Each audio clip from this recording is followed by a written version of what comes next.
حضرت عبداللہ بن عمر رضی اللہ عنہ بیان کرتے ہیں کہ رسول اللہ صلی اللہ علیہ وسلم نے فرمایا، جب تم چاند دیکھ لو تو روزہ رکھو، اور جب چاند دیکھ لو تو عید کرو، اور جب مطلع ابرآلود ہو تو مدت پوری کرو۔ حضرت عبداللہ بن عمر رضی اللہ عنہ بیان کرتے ہیں کہ رسول اللہ صلی اللہ علیہ وسلم نے فرمایا، 29 دن کا بھی مہینہ ہوتا ہے، جب تک تم چاند دیکھ نہ لو روزہ رکھو نہ عید کرو، سوائے اس کے کہ مطلع ابرآلود ہو۔ اگر مطلع ابرآلود ہو تو حساب سے روزے رکھو۔ حضرت عبداللہ بن عمر رضی اللہ عنہ بیان کرتے ہیں کہ رسول اللہ صلی اللہ علیہ وسلم نے فرمایا، مہینہ اس طرح اور اس طرح ہے، اور تیسری بار آپ نے انگوٹھے کو بند کر لیا۔ حضرت ابن عمر رضی اللہ عنہ بیان کرتے ہیں کہ رسول اللہ صلی اللہ علیہ وسلم نے فرمایا، مہینہ 29 دن کا بھی ہوتا ہے۔ حضرت عبداللہ بن عمر رضی اللہ عنہ بیان کرتے ہیں کہ نبی کریم صلی اللہ علیہ وسلم نے فرمایا، مہینہ اس طرح اور اس طرح ہے، 10 اور 9 روز کا۔ حضرت عبداللہ بن عمر رضی اللہ عنہ بیان کرتے ہیں کہ رسول اللہ صلی اللہ علیہ وسلم نے فرمایا، مہینہ ایسا اور ایسا ہے۔ آپ نے 2 مرتبہ دونوں ہاتھ کو کھول کر اشارہ کیا اور تیسری بار بایاں یا دایاں انگوٹھا بند کر لیا۔ حضرت عبداللہ بن عمر رضی اللہ عنہ بیان کرتے ہیں کہ رسول اللہ صلی اللہ علیہ وسلم نے فرمایا، مہینہ 29 دن کا بھی ہوتا ہے۔ راوی شعبہ نے 3 بار ہاتھوں سے اشارہ کیا اور تیسری بار انگوٹھے کو بند کر لیا۔ عقبہ کی روایت میں ہے، مہینہ 30 دن کا ہوتا ہے، اور انہوں نے 3 بار ہاتھوں سے اشارہ کیا۔ حضرت عبداللہ بن عمر رضی اللہ عنہ بیان کرتے ہیں کہ رسول اللہ صلی اللہ علیہ وسلم نے فرمایا، ہم امی لوگ ہیں، حساب کتاب نہیں کرتے، مہینہ ایسا ہوتا ہے، اور تیسری بار انگوٹھے کو بند کر لیا، اور مہینہ ایسا ہوتا ہے، یعنی پورے 30 دن کا۔ ایک اور سند سے بھی ایسی ہی روایت منقول ہے، مگر اس میں دوسری بار مہینے کے ذکر کے بعد 30 دن کا ذکر نہیں ہے۔ سعد بن عبیدہ کہتے ہیں کہ حضرت ابن عمر نے ایک شخص کو یہ کہتے ہوئے سنا کہ آج رات آدھا مہینہ ہو گیا ہے۔ حضرت ابن عمر نے فرمایا، تمہیں کیسے معلوم ہوا کہ آج رات آدھا مہینہ ہو گیا ہے؟ حالانکہ میں نے رسول اللہ صلی اللہ علیہ وسلم سے سنا ہے کہ مہینہ ایسا ہوتا ہے۔ آپ نے اپنی انگلیوں سے 2 بار 10 کا اشارہ کیا اور تیسری بار بھی 10 کا اشارہ کیا، اور تمام انگلیوں سے اشارہ کیا اور انگوٹھے کو بند کر لیا۔ حضرت ابو ہریرہ رضی اللہ عنہ بیان کرتے ہیں کہ رسول اللہ صلی اللہ علیہ وسلم نے فرمایا، جب تم چاند دیکھو تو روزہ رکھو، اور جب چاند دیکھو تو عید کرو، اور اگر مطلع ابرآلود ہو تو 30 دن کے روزے رکھو۔ حضرت ابو ہریرہ رضی اللہ عنہ بیان کرتے ہیں کہ رسول اللہ صلی اللہ علیہ وسلم نے فرمایا، چاند دیکھ کر روزہ رکھو، چاند دیکھ کر عید کرو، اور اگر مطلع ابرآلود ہو تو گنتی پوری کرو۔ حضرت ابو ہریرہ رضی اللہ عنہ بیان کرتے ہیں کہ رسول اکرم صلی اللہ علیہ وسلم نے فرمایا، چاند دیکھ کر روزہ رکھو اور چاند دیکھ کر عید کرو، اور اگر تم پر مہینہ مخفی رہے تو 30 دن کی تعداد پوری کرو۔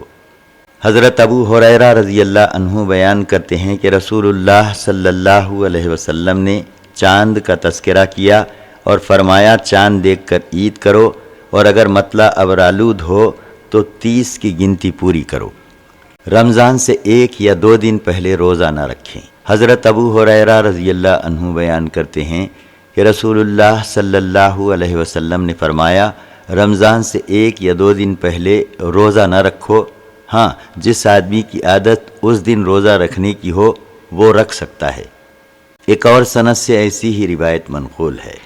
مہینہ 29 دن کا بھی ہوتا ہے۔ زہری بیان کرتے ہیں کہ ایک بار رسول اللہ صلی اللہ علیہ وسلم نے قسم کھائی کہ آپ اپنی ازواج کے پاس 1 ماہ تک نہیں جائیں گے۔ زہری کہتے ہیں کہ مجھے عروہ نے بتلایا، وہ کہتے ہیں کہ حضرت عائشہ رضی اللہ عنہا نے بیان کیا کہ میں ایک رات گن رہی تھی۔ جب 29 راتیں گزر گئیں تو رسول اللہ صلی اللہ علیہ وسلم تشریف لائے۔ میں نے عرض کیا، یا رسول اللہ صلی اللہ علیہ وسلم، آپ نے قسم کھائی تھی کہ آپ ہمارے پاس 1 ماہ تک نہیں آئیں گے، اور میں گن رہی تھی۔ آپ 29 روز بعد تشریف لائے ہیں۔ آپ صلی اللہ علیہ وسلم نے فرمایا مہینہ 29 دن کا بھی ہوتا ہے۔ حضرت جابر رضی اللہ عنہ بیان کرتے ہیں کہ 1 ماہ تک رسول اللہ صلی اللہ علیہ وسلم ازواج سے علیحدہ رہے، پھر 29 دن کے بعد ہمارے پاس تشریف لائے۔ ہم نے عرض کیا آج 29واں دن ہے۔ آپ صلی اللہ علیہ وسلم نے فرمایا مہینہ 29 دن کا بھی ہوتا ہے، اور دونوں ہاتھ 3 بار ملائے اور آخری بار 1 انگلی بند کر لی۔ حضرت جابر رضی اللہ عنہ بیان کرتے ہیں کہ رسول اللہ صلی اللہ علیہ وسلم اپنی ازواج سے 1 ماہ تک علیحدہ رہے۔ 29 دن گزر گئے تو آپ صلی اللہ علیہ وسلم صبح کے وقت ان کے پاس گئے۔ بعض لوگوں نے آپ سے کہا کہ اے اللہ کے نبی صلی اللہ علیہ وسلم، آپ 29 دن کے بعد آ گئے ہیں۔ آپ صلی اللہ علیہ وسلم نے فرمایا مہینہ 29 دن کا بھی ہوتا ہے۔ پھر آپ صلی اللہ علیہ وسلم نے اپنے دونوں ہاتھوں کو 3 بار ملایا، اور 2 بار پوری انگلیوں کے ساتھ اور 1 بار 9 انگلیوں کے ساتھ۔ حضرت ام سلمہ رضی اللہ عنہا بیان کرتی ہیں کہ رسول اللہ صلی اللہ علیہ وسلم نے قسم کھائی کہ آپ بعض ازواج کے پاس 1 ماہ تک نہیں جائیں گے۔ جب 29 دن گزر گئے تو آپ صبح یا شام کو ان کے پاس گئے۔ آپ سے کہا گیا کہ اے اللہ کے نبی صلی اللہ علیہ وسلم، آپ نے قسم کھائی تھی کہ آپ 1 ماہ تک ہمارے پاس نہیں آئیں گے۔ آپ صلی اللہ علیہ وسلم نے جواب دیا مہینہ 29 دن کا بھی ہوتا ہے۔ ایک اور سند کے ساتھ بھی یہ روایت منقول ہے۔ حضرت سعد بن ابی وقاص رضی اللہ عنہ بیان کرتے ہیں کہ رسول اللہ صلی اللہ علیہ وسلم نے اپنے ایک ہاتھ کو دوسرے ہاتھ پر مار کر فرمایا مہینہ اس طرح اور اس طرح ہوتا ہے، اور تیسری بار 1 انگلی کم کر لی۔ حضرت سعد رضی اللہ عنہ بیان کرتے ہیں کہ رسول اللہ صلی اللہ علیہ وسلم نے فرمایا مہینہ ایسا ایسا اور ایسا ہوتا ہے، 10 10 اور 9۔ ایک اور سند سے بھی ایسی ہی روایت ہے۔ ہر ایک شہر میں اسی جگہ کی رؤیت ہلال معتبر ہونے کا بیان۔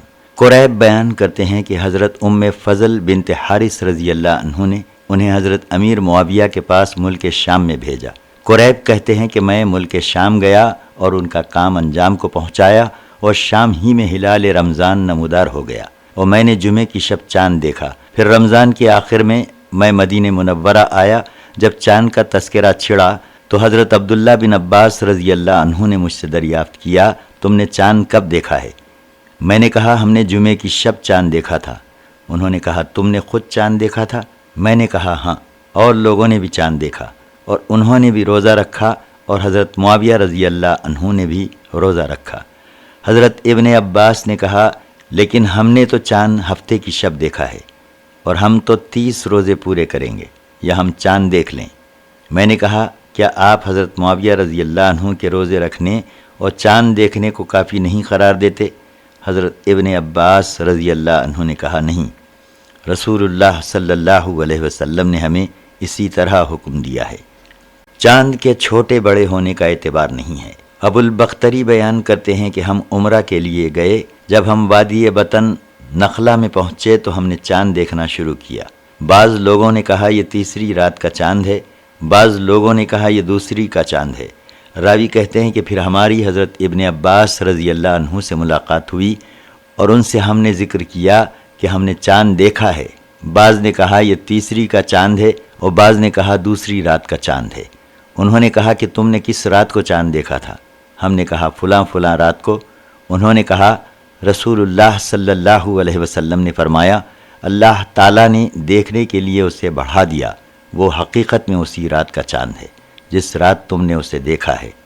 ابو البختری بیان کرتے ہیں کہ ہم نے ذات عرق میں رمضان کا چاند دیکھا۔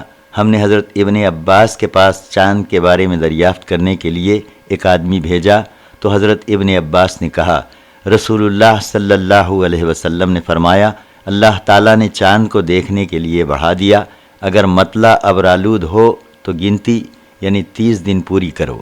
عید کے 2 مہینے ناقص نہیں ہوتے۔ حضرت ابو بکرہ رضی اللہ عنہ بیان کرتے ہیں کہ نبی کریم صلی اللہ علیہ وسلم نے فرمایا عید کے 2 مہینے ناقص نہیں ہوتے، ایک رمضان کا، دوسرا ذی الحجہ کا۔ حضرت ابو بکرہ رضی اللہ عنہ بیان کرتے ہیں کہ رسول اللہ صلی اللہ علیہ وسلم نے ارشاد فرمایا عید کے 2 مہینے ناقص نہیں ہوتے۔ خالد کی روایت میں ہے عید کے 2 مہینے رمضان اور ذوالحجہ کے طلوع فجر سے روزے کا شروع اور طلوع فجر تک سحری کھانے کا جواز۔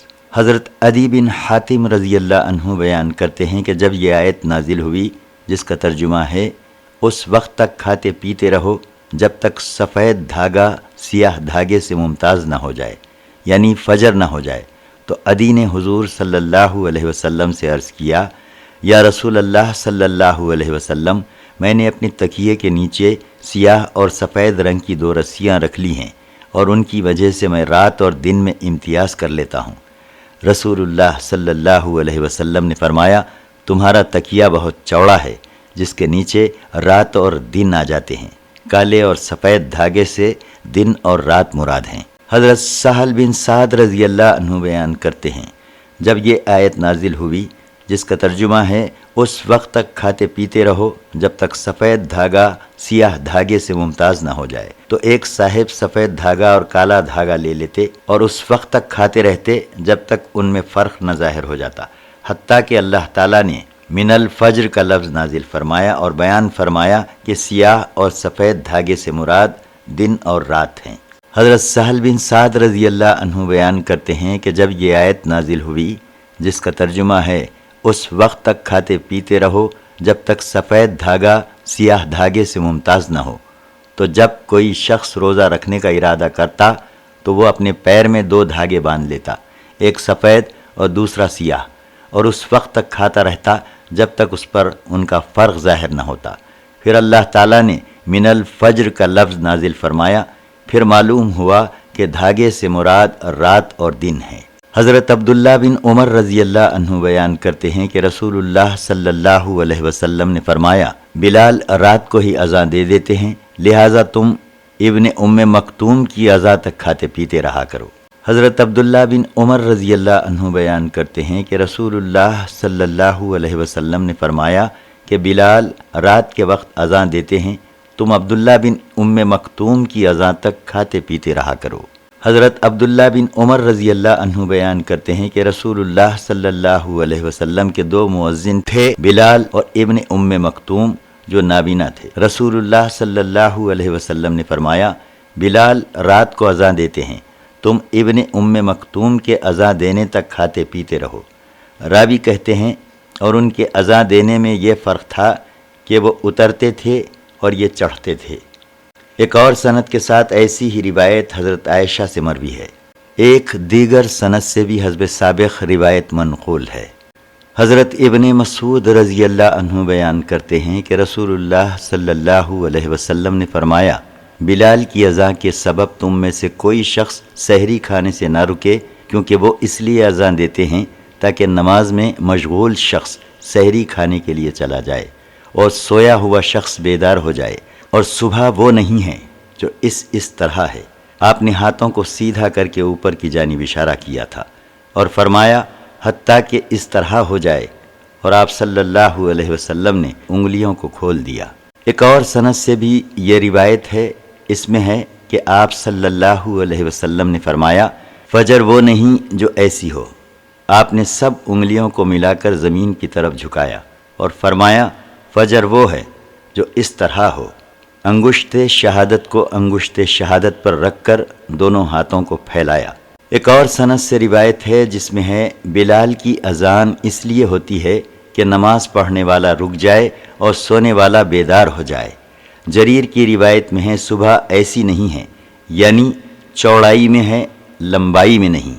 حضرت سمورہ بن جندب رضی اللہ عنہ بیان کرتے ہیں کہ رسول اللہ صلی اللہ علیہ وسلم نے فرمایا، تم میں سے کوئی شخص سحری کے وقت بلال کی اذان سے دھوکہ نہ کھائے اور نہ اس سفیدی سے جب تک وہ پھیل نہ جائے۔ حضرت سمورہ بن جندب رضی اللہ عنہ بیان کرتے ہیں کہ رسول اللہ صلی اللہ علیہ وسلم نے فرمایا، تم میں کوئی شخص بلال کی اذان سے دھوکہ نہ کھائے، نہ اس سفیدی سے جو صبح کے وقت ستون کی طرح ہوتی ہے جب تک وہ پھیل نہ جائے۔ حضرت سمورہ بن جندب رضی اللہ عنہ بیان کرتے ہیں کہ رسول اللہ صلی اللہ علیہ وسلم نے فرمایا، تم میں سے کوئی شخص بلال کی اذان سے دھوکہ کھائے، نہ افق کی لمبی سفیدی سے جب تک وہ پھیل نہ جائے۔ حضرت سمورہ بن جندب رضی اللہ عنہ بیان کرتے ہیں کہ رسول اللہ صلی اللہ علیہ وسلم نے فرمایا، تم میں سے کوئی شخص بلال کی اذان سے دھوکہ کھائے نہ اس سفیدی سے حتیٰ کہ فجر ظاہر ہو جائے۔ حضرت سمورہ بن جندب رضی اللہ عنہ بیان کرتے ہیں کہ رسول اللہ صلی اللہ علیہ وسلم نے فرمایا، پھر حسب سابق روایت ہے، سحری کی فضیلت اور استحباب۔ حضرت انس بن مالک رضی اللہ عنہ بیان کرتے ہیں کہ رسول اللہ صلی اللہ علیہ وسلم نے فرمایا، سحری کھایا کرو کیونکہ سحری کھانے میں برکت ہوتی ہے۔ حضرت عمرو بن عاص رضی اللہ عنہ بیان کرتے ہیں کہ رسول اللہ صلی اللہ علیہ وسلم نے فرمایا، ہمارے اور اہل کتاب کے روزے میں صرف سحری کھانے کا فرق ہے۔ ایک اور سند سے بھی ایسی ہی روایت منقول ہے۔ حضرت زید بن ثابت رضی اللہ عنہ بیان کرتے ہیں کہ ہم نے رسول اللہ صلی اللہ علیہ وسلم کے ساتھ سحری کھائی، پھر ہم نماز کے لیے کھڑے ہو گئے۔ راوی کہتے ہیں کہ میں نے دریافت کیا ان دونوں کے درمیان کتنا وقفہ تھا؟ انہوں نے کہا 50 آیات کے پڑھنے کے برابر۔ ایک اور سند سے بھی ایسی ہی روایت منقول ہے۔ حضرت سہل بن سعد رضی اللہ عنہ بیان کرتے ہیں کہ رسول اللہ صلی اللہ علیہ وسلم نے فرمایا، لوگ جب تک روزہ جلد افطار کرتے رہیں گے خیر پر رہیں گے۔ ایک اور سند سے ایسی ہی روایت منقول ہے۔ ابو عطیہ بیان کرتے ہیں کہ میں اور مسروق حضرت عائشہ رضی اللہ عنہا کے پاس آئے، ہم نے عرض کیا، اے ام المومنین، محمد صلی اللہ علیہ وسلم کے 2 اصحاب میں سے ایک جلد روزہ افطار کر کے جلد نماز پڑھتے ہیں، دوسرے تاخیر سے روزہ افطار کر کے تاخیر سے نماز پڑھتے ہیں۔ ام المومنین نے پوچھا، وہ کون ہے جو جلد افطار کرتا اور جلد نماز پڑھتا ہے؟ ہم نے عرض کیا، وہ حضرت عبداللہ بن مسعود ہیں۔ حضرت عائشہ نے فرمایا، رسول اللہ صلی اللہ علیہ وسلم کا بھی یہی معمول تھا۔ ابو قریب کی روایت میں یہ اضافہ ہے کہ دوسرے صاحب حضرت ابو موسیٰ ہیں۔ ابو عطیہ بیان کرتے ہیں کہ میں اور مسروق دونوں حضرت عائشہ رضی اللہ عنہا کی خدمت میں حاضر ہوئے۔ مسروق نے عرض کیا، محمد صلی اللہ علیہ وسلم کے 2 اصحاب ہیں، نیکی اور بھلائی میں دونوں کمی نہیں کرتے۔ ان میں سے ایک مغرب کی نماز اور افطار میں جلدی کرتے ہیں، دوسرے مغرب اور افطار میں تاخیر کرتے ہیں۔ انہوں نے پوچھا، ان میں سے مغرب کی نماز اور افطار میں جلدی کون کرتا ہے؟ مسروق نے کہا، عبداللہ بن مسعود۔ حضرت عائشہ نے فرمایا، رسول اللہ صلی اللہ علیہ وسلم بھی اسی طرح کیا کرتے تھے۔ حضرت عمر فاروق رضی اللہ عنہ بیان کرتے ہیں کہ رسول اللہ صلی اللہ علیہ وسلم نے فرمایا، جب رات آ جائے، دن چلا جائے اور سورج غروب ہو جائے تو روزہ دار کو روزہ افطار کر لینا چاہیے۔ حضرت عبداللہ بن ابی اوفا رضی اللہ عنہ بیان کرتے ہیں کہ ہم رسول اللہ صلی اللہ علیہ وسلم کے ساتھ رمضان المبارک کے ماہ میں سفر کر رہے تھے۔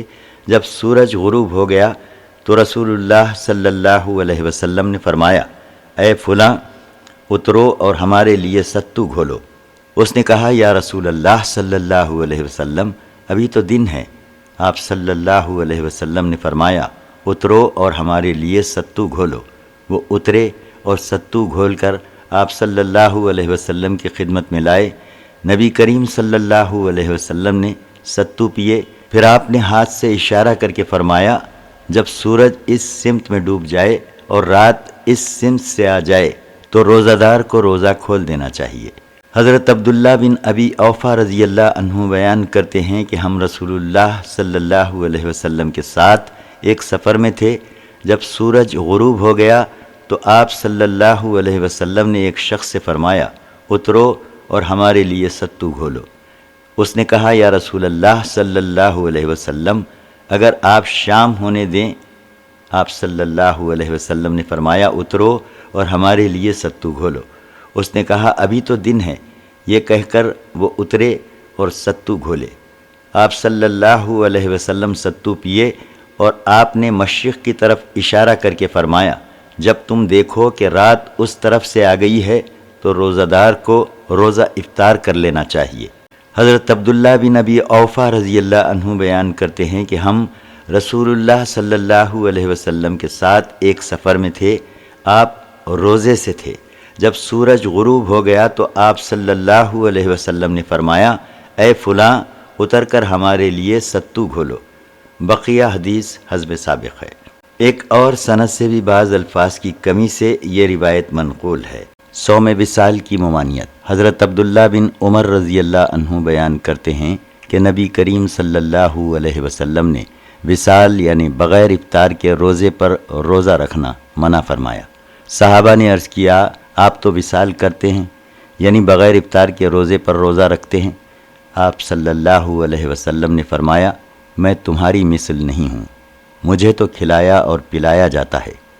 حضرت عبداللہ بن عمر رضی اللہ عنہ بیان کرتے ہیں کہ رسول اللہ صلی اللہ علیہ وسلم نے رمضان میں وصال کیا، یعنی بغیر افطار کے روزے رکھے۔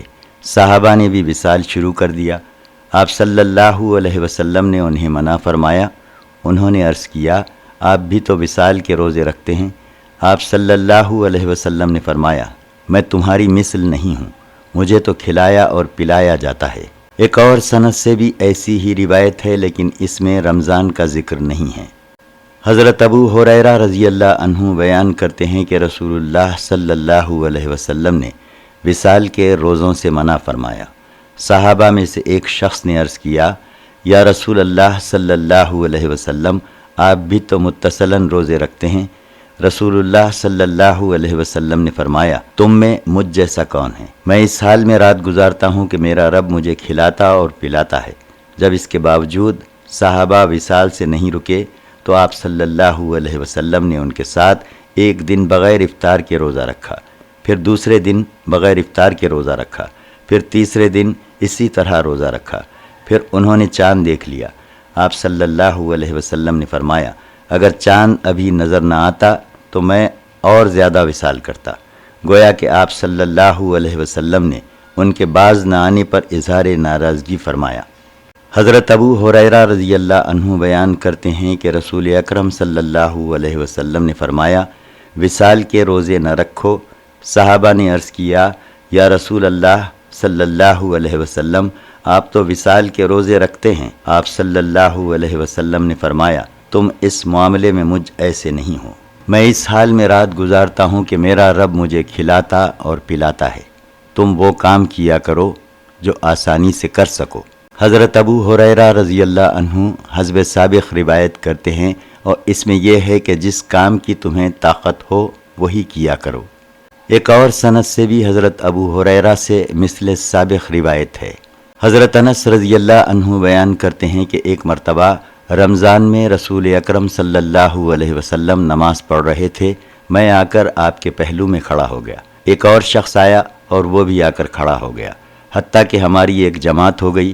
جب نبی اکرم صلی اللہ علیہ وسلم نے یہ محسوس کیا کہ میں آپ کے پیچھے ہوں تو آپ نے نماز میں تخفیف کرنی شروع کر دی۔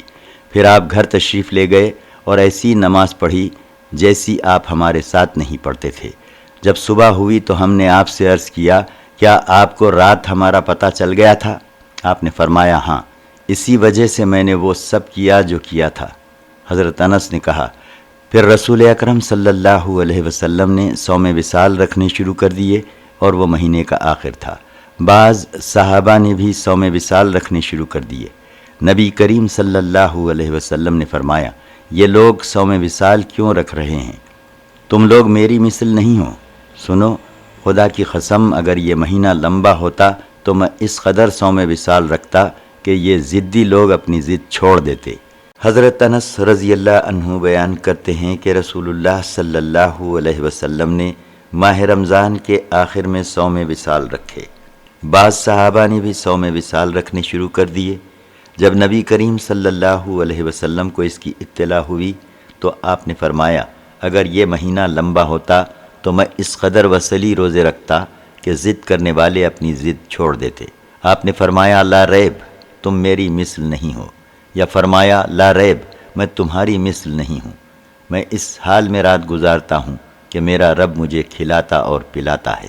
حضرت عائشہ رضی اللہ عنہا بیان کرتی ہیں کہ نبی کریم صلی اللہ علیہ وسلم نے بطور شفقت صحابہ کو وصال کے روزوں سے منع فرمایا۔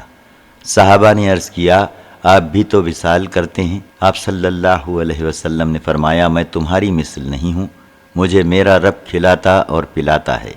روزے میں اپنی بیوی کا بوسہ لینا حرام نہیں ہے بشرطے کہ جذبات پر قابو ہو۔ حضرت عائشہ رضی اللہ عنہا بیان کرتی ہیں کہ رسول اللہ صلی اللہ علیہ وسلم اپنی ازواج میں سے کسی کا بوسہ لے لیتے تھے۔ یہ فرما کر حضرت عائشہ ہنستی تھیں۔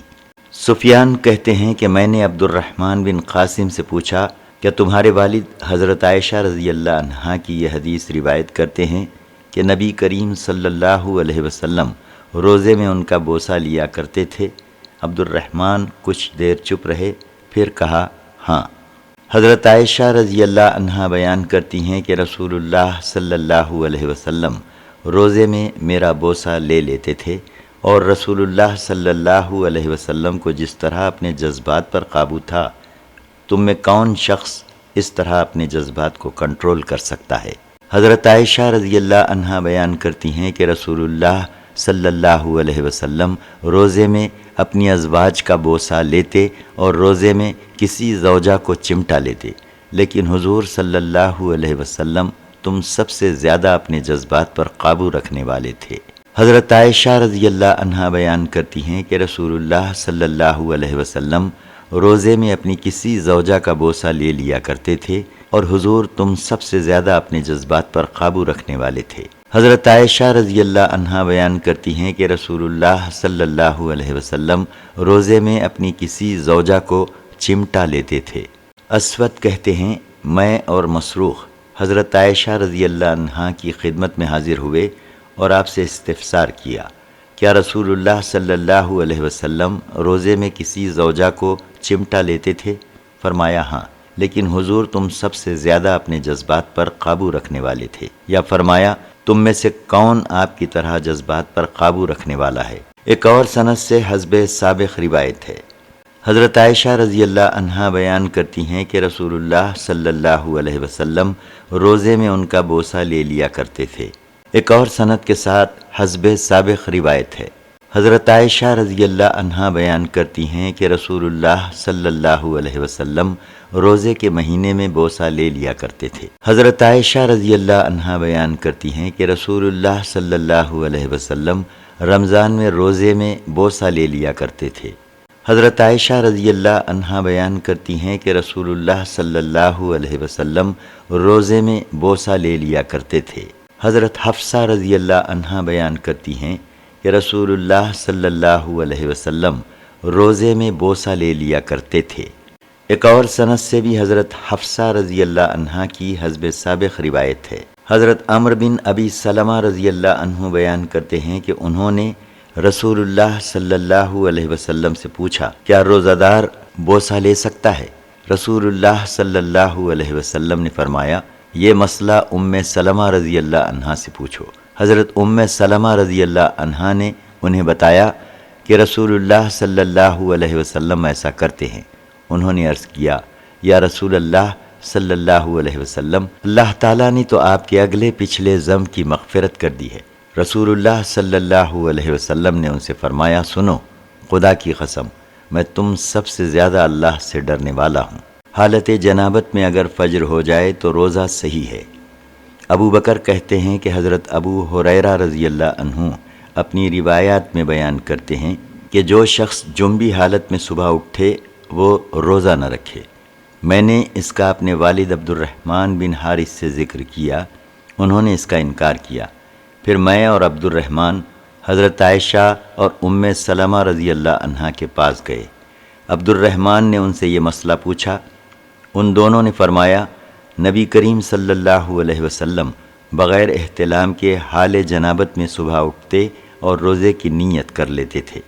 ابو بکر کہتے ہیں پھر ہم مروان کے پاس گئے اور اس سے اس بات کا ذکر کیا۔ مروان نے کہا، میں تمہیں قسم دیتا ہوں کہ تم ضرور حضرت ابو ہریرہ کے پاس جاؤ اور ان کے قول کی تردید کرو۔ ہم ابو ہریرہ کے پاس گئے اور اس موقع پر راوی ابو بکر بھی تھے۔ عبد الرحمن نے حضرت ابو ہریرہ سے ماجرا بیان کیا۔ حضرت ابو ہریرہ نے کہا، کیا ان دونوں نے یہ کہا ہے؟ عبد الرحمن نے کہا ہاں۔ حضرت ابو ہریرہ نے کہا، وہ دونوں اس بات کو زیادہ جانتی ہیں۔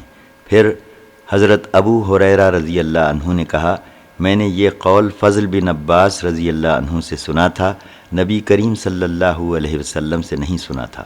پھر حضرت ابو ہریرہ رضی اللہ عنہ نے اس قول سے رجوع کر لیا۔ ابن جریح کہتے ہیں کہ میں نے عبد الملک سے پوچھا، کیا ان دونوں نے رمضان کے روزے کے بارے میں یہ حدیث بیان کی تھی؟ انہوں نے کہا، آپ بغیر احتلام کے حال جنابت میں صبح اٹھتے اور روزے کی نیت کر لیتے۔ نبی کریم صلی اللہ علیہ وسلم کی زوجہ حضرت عائشہ رضی اللہ عنہا بیان کرتی ہیں کہ نبی کریم صلی اللہ علیہ وسلم بغیر احتلام کے حال جنابت میں رمضان میں صبح کو اٹھتے، پھر غسل کر کے روزے کی نیت کر لیتے۔ ابو بکر کہتے ہیں کہ مروان نے انہیں حضرت ام سلمہ رضی اللہ عنہا کے پاس یہ پوچھنے کے لیے بھیجا، جو شخص حال جنابت میں صبح کو اٹھے آیا وہ روزہ رکھ سکتا ہے؟ انہوں نے فرمایا، رسول اللہ صلی اللہ علیہ وسلم صبح کو اٹھتے درآں حالانکہ آپ جمع سے جنبی ہوتے تھے، نہ کہ احتلام سے، پھر آپ کچھ کھاتے پیتے نہیں تھے اور نہ اس روزے کی قضا کرتے تھے۔ حضرت عائشہ اور ام سلمہ رضی اللہ عنہا بیان کرتی ہیں کہ رسول اللہ صلی اللہ علیہ وسلم رمضان میں صبح اٹھتے درآں حالانکہ آپ جمع سے جنبی ہوتے تھے، نہ کہ احتلام سے، اور آپ روزے کی نیت کر لیتے تھے۔ حضرت عائشہ رضی اللہ عنہا بیان کرتی ہیں کہ نبی کریم صلی اللہ علیہ وسلم کی خدمت میں ایک شخص مسئلہ معلوم کرنے کے لیے آیا، درآں حالانکہ وہ بھی دروازے کے پیچھے سے سن رہی تھیں۔ اس نے کہا، یا رسول اللہ صلی اللہ علیہ وسلم، میں نماز کے وقت اٹھتا ہوں، درآں حالانکہ میں جنبی ہوتا ہوں، کیا میں اس وقت روزہ رکھ سکتا ہوں؟ رسول اللہ صلی اللہ علیہ وسلم نے فرمایا، میں بھی نماز کے وقت اٹھتا ہوں، درآں حالانکہ میں جنبی ہوتا ہوں، اور میں روزہ رکھ لیتا ہوں۔ اس نے کہا، یا رسول اللہ صلی اللہ علیہ وسلم، ہم آپ کی مثل کب ہیں؟ اللہ تعالیٰ نے تو آپ کے اگلے پچھلے ذنب کی مغفرت کر دی ہے۔ آپ صلی اللہ علیہ وسلم نے فرمایا، بخدا مجھے یہ امید ہے کہ میں تم سب سے زیادہ اللہ تعالیٰ سے ڈرنے والا ہوں، اور جن چیزوں سے بچنا چاہیے ان کا میں تم سب سے زیادہ عالم ہوں۔